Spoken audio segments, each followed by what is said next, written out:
What's going on, everybody? So this is Jonathan here, and we're going to be talking about, if you haven't heard already, but I'm sure you have, the death of Qasem Soleimani. So if you don't know who that is, on January 2nd, Trump authorized an airstrike that killed him. Now, the reason he was killed and why this is significant is the fact that he's considered the number two within the Iranian government. And what his role was that he led the Revolutionary Guard Quds forces, which, if you don't know what that is, that would be the part of like the military and the government that actually funds and organizes terrorist groups. These groups specifically include, but not limited to, like Hezbollah and Hamas. Now, you're going to be seeing like in the news a lot of how a lot of like Democrats and like some of the like celebrities or whatever, which you got to say their responses are just terrible. I mean, just absolutely terrible. And the thing that you gotta love the most about Trump is the fact that he's able to turn people, these supposedly like woke people, to defending an authoritarian theocratic regime. Which, gotta say, I don't know of any other president who could have had such powers to do that. But we'll get into the Democrats and, like I said, these celebrity responses.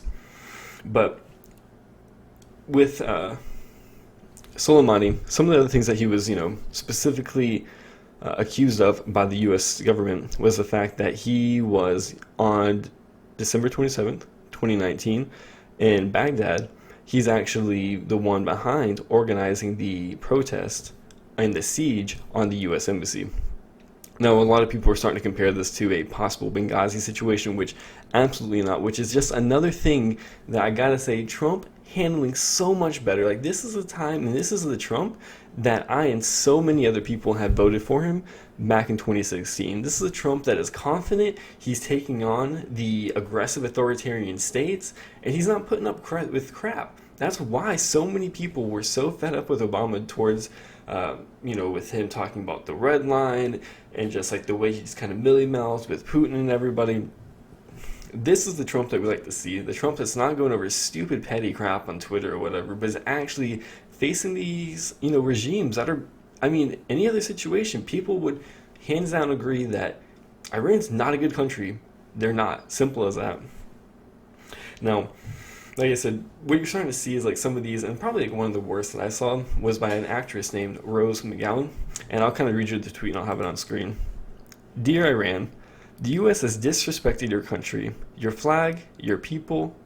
52% of us humbly apologize. We want peace with your nation. We're being held hostage by a terrorist regime. We do not know how to escape. Please do not kill us. Hashtag Soleimani. Absolutely ridiculous, man.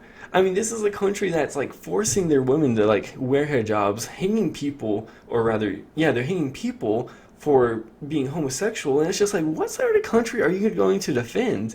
Like, don't get me wrong, I can understand the hesitancy or even maybe the confusion as to why we would do something like this, but when you look at the fact that, Soleimani is, responsible for the deaths of hundreds of people, causing, just unrest all throughout the Middle East due to the fact that he's funding these terrorist regimes, which, like I said, they're attacking our allies, attacking the Israelis, the Saudis, they have Hamas, and the thing that I love so much about their leader, the prime minister, is the fact that he's accusing us, the U.S., of causing instability, and everywhere that we've gone, terrorism has, sprouted up, but anywhere that they've gone, it's gone away. When in actuality, they are the single biggest funder of,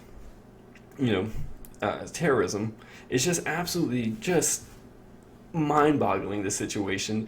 But kind of going into like some of the reasons why, though, that I love the fact that Trump actually took him out like that. So first, let's make sure that, one, this isn't an assassination.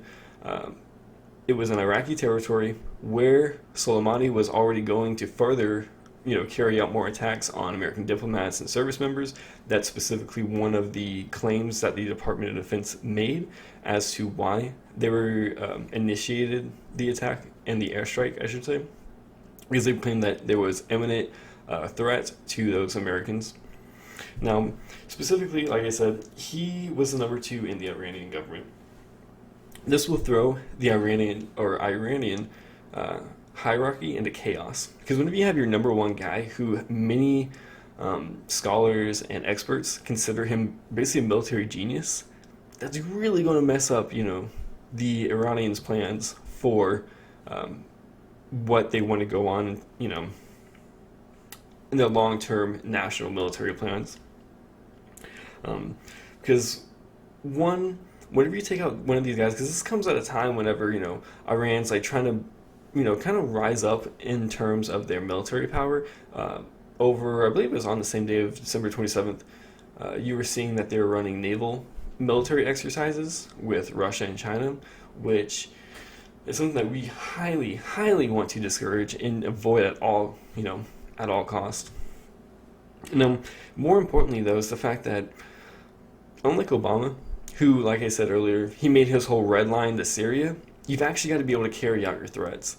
Now, and that's one of the biggest reasons and why it's so important and so amazing, really, that Trump, took out Soleimani, which, like I said, is the number two. Because not only is this a show of force, but it shows the fact that we are willing and more than able to take out anybody that we want to.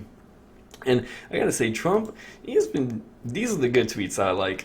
I've talked before how I really don't care for some of his tweets, but he's been on a roll here lately.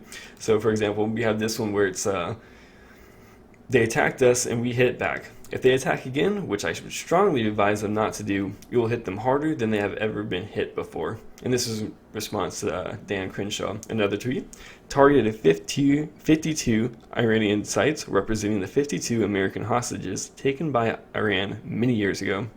Some at a very high level and important to Iran and the Iranian culture and those targets and Iran itself. Will be hit very fast and very hard. The USA wants no more threats. And then finally, we have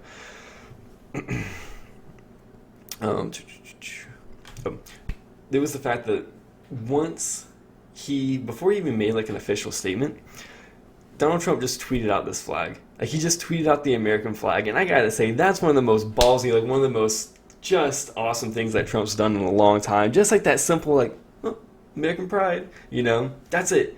Nothing else, no context until, as the reports started coming out. And then once people started realizing, just awesome. That's the Trump that I'd love to see.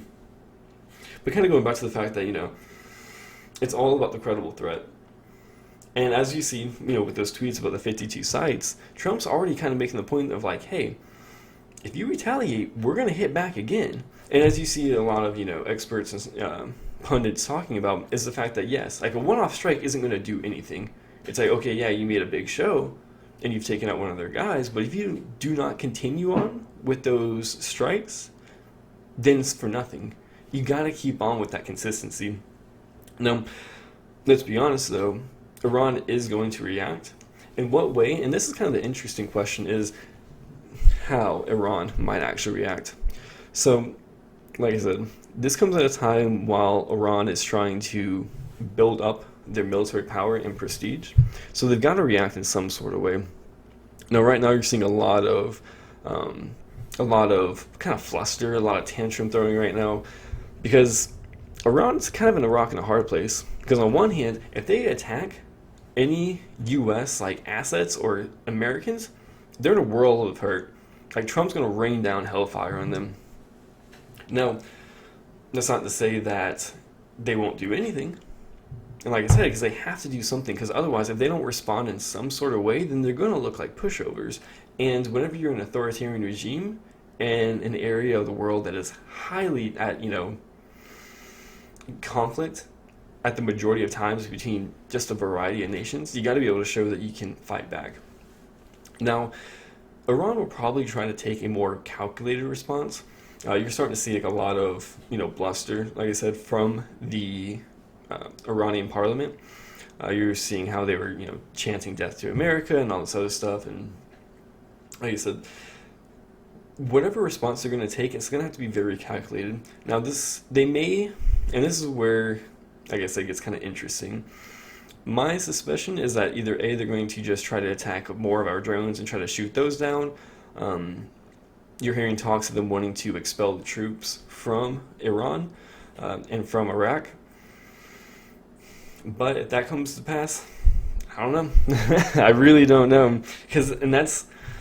from like a political science point of view, you look at this situation, you're like, okay, Iran's not strong enough to fight the U.S. Because even though the U.S. hasn't done a good job, in the war on terrorism, that's not just a U.S. problem. Whenever you look in terms of like the research, it shows that these bigger countries, as modern technology has gotten better, smaller and weaker forces, specifically like militias and terrorist groups, have been able to fight against these stronger powers that should theoretically dominate them. Now, if the U.S. goes against another formal country such as Iran in an official war, so long as the U.S. develops a specific plan as to what goals we want to achieve, the U.S. will dominate. Like, there's no question about that. We will wipe out any military. And like I said, because Iran's putting so much emphasis on the military, they cannot afford to take heavy losses. So whatever response they take is going to have to be very restrained. Now, you're also seeing reports that, Iran has, officially abandoned the nuclear agreement deal. But let's be honest, they've never been following it. All that happened was Obama gave them $150 billion in cash, said, hey, don't make nukes. They weren't listening to that. All they did was just basically, all the U.S. government did whenever Obama did that was give the Iranians money to turn around and go fund more terrorist groups and fund their nuclear programs. So now, we're further back than we should be in the first place. So the way that Trump's approaching this, I gotta say, is overall pretty good. You see a lot of memes about World War III and going to war. It's not, if we do go to war, which I highly, highly doubt, it's not going to be, and not to downplay war, but it's really not going to be as bad as people think it's going to be. Well, I appreciate you guys listening. If you can, like and subscribe, and I'll see you next time.